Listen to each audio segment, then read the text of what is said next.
Alice no País das Maravilhas, por Lewis Carroll, capítulo 1, pela Toca do Coelho.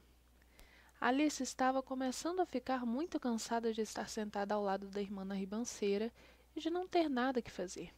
Espiara uma ou duas vezes o livro que estava lendo, mas não tinha figuras nem diálogos. E de que serve um livro, pensou Alice, sem figuras nem diálogos? Assim, refletia com seus botões, o tanto quanto podia, porque o calor a fazia se sentir sonolenta e burra. Se o prazer de fazer uma guirlanda de margaridas valeria o esforço de se levantar e colher as flores, quando de repente um coelho branco de olhos cor-de-rosa passou correndo por ela. Não havia nada de tão extraordinário nisso. Nem Alice achou assim tão esquisito ouvir o coelho dizer consigo mesmo: Ai, ai, ai, ai, vou chegar atrasado demais. Quando pensou sobre isso mais tarde, ocorreu-lhe que devia ter ficado espantada, mas na hora tudo pareceu muito natural. Mas quando viu o coelho tirar um relógio do bolso do colete e olhar as horas, e depois sair em disparada, Alice se levantou num pulo, porque constatou subitamente que nunca tinha visto antes um coelho com um bolso de colete, nem com relógio para tirar de lá.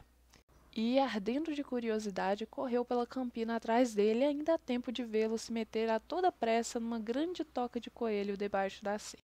No instante seguinte, lá estava Alice se enfiando na toca atrás dele, sem nem pensar de que jeito conseguiria sair depois.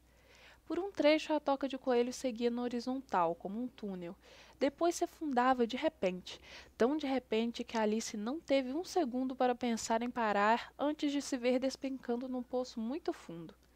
Ou o poço era muito fundo, ou ela caía muito devagar, porque enquanto caía, teve tempo de sobra para olhar à sua volta e imaginar o que iria acontecer em seguida.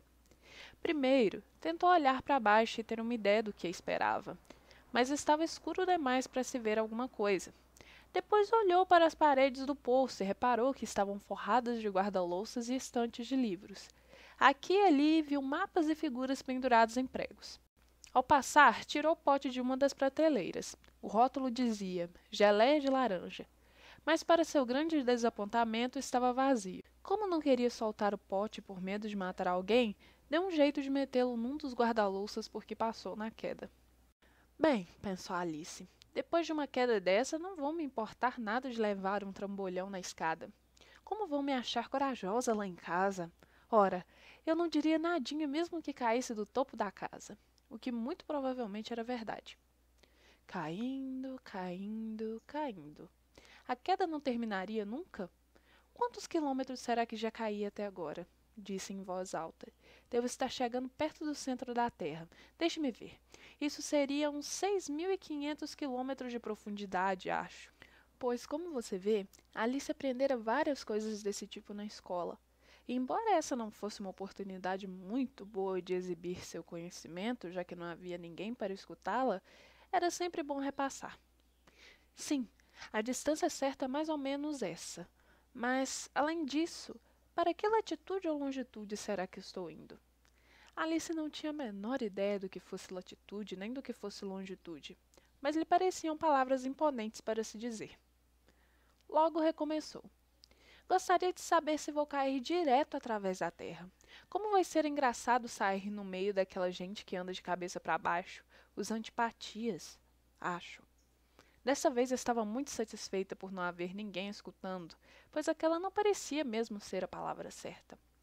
Mas vou ter de perguntar a eles o nome do país. Por favor, senhora, aqui é a Nova Zelândia ou a Austrália? E tentou fazer uma mesura enquanto falava. Imagine fazer mesura enquanto se está despencando no ar. Você acha que eu conseguiria? E que menininha ignorante ela vai achar que sou? Não, não convém perguntar nada. Talvez eu veja o nome escrito em algum lugar. Caindo, caindo, caindo. Como não havia mais nada a fazer, Alice logo começou a falar de novo. Tenho a impressão de que Dina vai sentir muita falta de mim essa noite. Dina era a gata. Espero que se lembrem de seu pires de leite na hora do chá. Dina, minha querida, queria que você estivesse aqui embaixo comigo. Pena que não haja nenhum camundongo no ar. Mas você poderia apanhar um morcego, é muito parecido com um camundongo. Mas será que gatos comem morcegos? E aqui Alice começou a ficar com muito sono e continuou a dizer para si mesma como num sonho.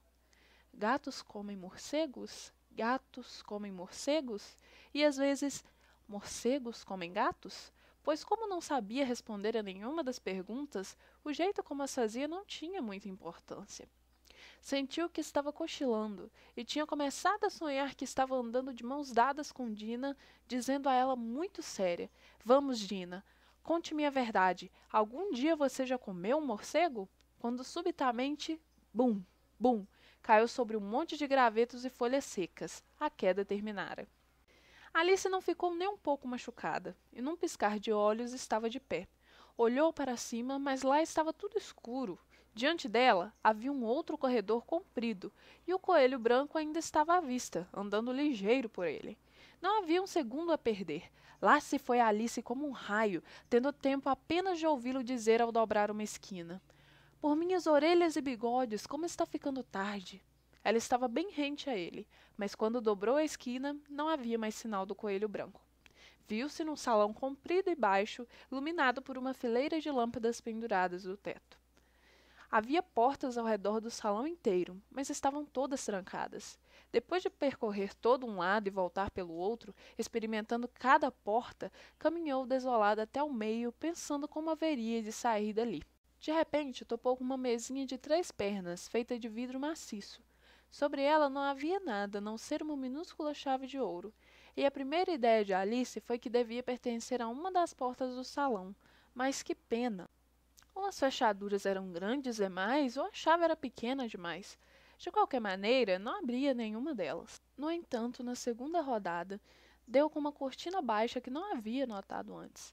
Atrás dela havia uma portinha de uns 40 centímetros de altura. Experimentou a chavezinha de ouro, que, para sua grande alegria, serviu.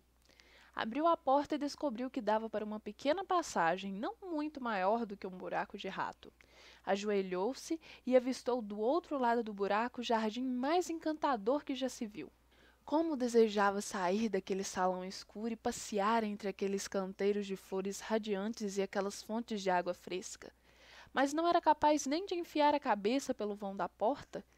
E mesmo que conseguisse enfiar a cabeça, pensou a pobre Alice, isso de pouco adiantaria sem meus ombros.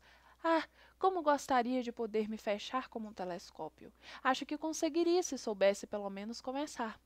Pois vejam bem, havia acontecido tanta coisa esquisita ultimamente que Alice tinha começado a pensar que raríssimas coisas eram realmente impossíveis. Como ficar esperando junto da portinha parecia não adiantar muito, voltou até a mesa com uma ponta de esperança de conseguir achar outra chave sobre ela, ou pelo menos um manual com regras para encolher pessoas como telescópios.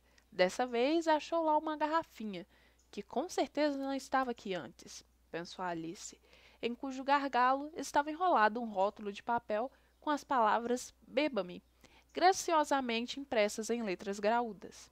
Era muito fácil dizer "beba-me", mas a ajuizada pequena Alice não iria fazer isso assim às pressas. Não, primeiro vou olhar, disse, e ver se está escrito veneno ou não, pois leram muitas historinhas divertidas sobre crianças que tinham ficado queimadas e sido comidas por animais selvagens e outras coisas desagradáveis, tudo porque não se lembravam das regrinhas simples que seus amigos lhe haviam ensinado. Que um atiçador em brasa acaba queimando sua mão se você insistir em segurá-lo por muito tempo. Quando você corta o dedo muito fundo com uma faca, geralmente sai sangue.